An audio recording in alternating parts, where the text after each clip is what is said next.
Hello guys, আসসালামু আলাইকুম। Welcome back to my channel. Guys, আশা করি আপনারা যে যেখানে আছেন খুব ভালো আছেন। আপনাদের সাথে আমিও খুব ভালো আছি। তো চলুন গাইস, শুরু করি আজকের রেসিপি।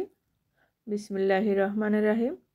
এখানে নিয়ে নিলাম 1 বাটি আতপ চাল, আধা বাটি মুগ ডাল, 1 বাটি মসুর ডাল, আধা বাটি উড়দ ডাল আর আধা বাটি চানা ডাল। তো গাইস, এগুলো সব একসাথে করে আজকে আমি একটা খিচুড়ি রান্না করব, আপনারা দেখতে থাকুন। এই চাল ডালটা আমি খুব ভালো করে ধুয়ে নিব, 3-4 বার করে পরিষ্কার পানি দিয়ে খুব ভালো করে ধুয়ে নেব। খুব ভালো করে কষলে কষলে ধুয়ে নেব, কারণ এখানে ডাল দিয়ে দিছে, ডালটা একটু লেত্রা পানি বেশি বাড়ায়। তো গ্যাস হয়ে গেছে ধোয়া, এই দেখেন একদম পরিষ্কার হয়ে গেছে। এখন এগুলো আমি কুকারে দিয়ে খুব ভালো করে সিদ্ধ করে নিব। আজকের খিচুড়িটা একটু অন্য ধরনের তৈরি করব, আপনারা দেখতে থাকুন। খুব সহজ পদ্ধতিতে তৈরি করব। তো চাল ডালটা কুকারে দিয়ে দিলাম, তারপর এখানে দিয়ে দিলাম 2 গ্লাস পানি, একটা দারচিনি, 2টা এলাচ, পরিমাণ মতো লবণ, এগুলো দিয়ে কুকারের মুখারিটা মেরে দিলাম। এখন এটা আমি গ্যাসে দিয়ে দিব। তো গ্যাস 3-4টা সিটি মারলে এটা আমি নামাই নিব। তো হয়ে গেছে সিদ্ধ করা, এখন এটা আমি নামাই নিব।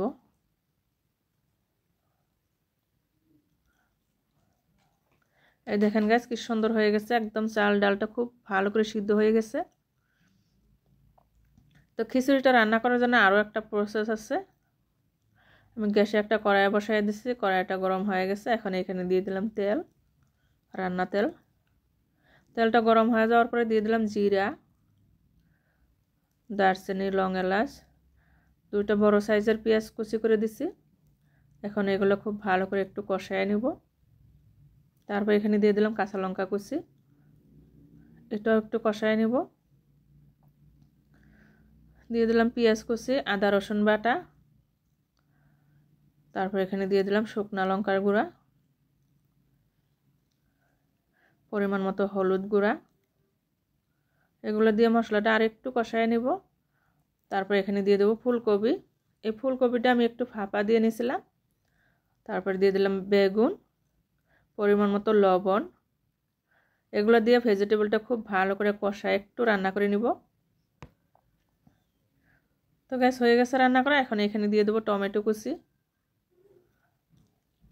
টমেটো কুচিটা দিয়ে আর একটু রান্না করে নিব।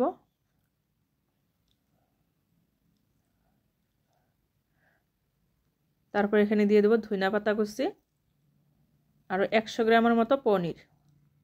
আজকের খিচুড়িটা পনির দিয়ে বানাবো, পনির খিচুড়ি।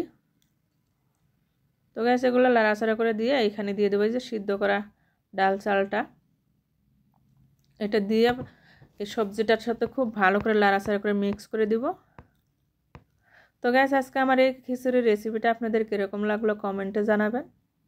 আশা করি খুব ভালো লাগছে, খুব সহজ লাগছে। তো গ্যাস খিচুড়িটা দেখতে যেরকম সুন্দর কালার হয়েছে, খেতেও খুব টেস্টি হয়েছিল। তো গ্যাস এই ঠান্ডার সিজনে আপনারাও ঘরে এরকম করে খিচুড়ি তৈরি করে খাবেন, খিচুড়ি রান্না করে খাবেন। তো গ্যাস আমার এই খিচুড়ি রান্নার প্রসেসটা যদি আপনাদের একটু ভালো লেগে থাকে, আপনারা আমার চ্যানেলটাকে সাবস্ক্রাইব করবেন, লাইক কমেন্ট শেয়ার করবেন।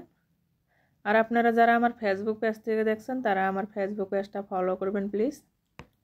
তো গ্যাস খিচুড়িটা সার্ভ করে আপনাদেরকে দেখাচ্ছে, দেখেন কত সুন্দর দেখা যাচ্ছে। তো উপর দিয়ে একটু ধনিয়া পাতা কুচি দিয়ে দিলাম।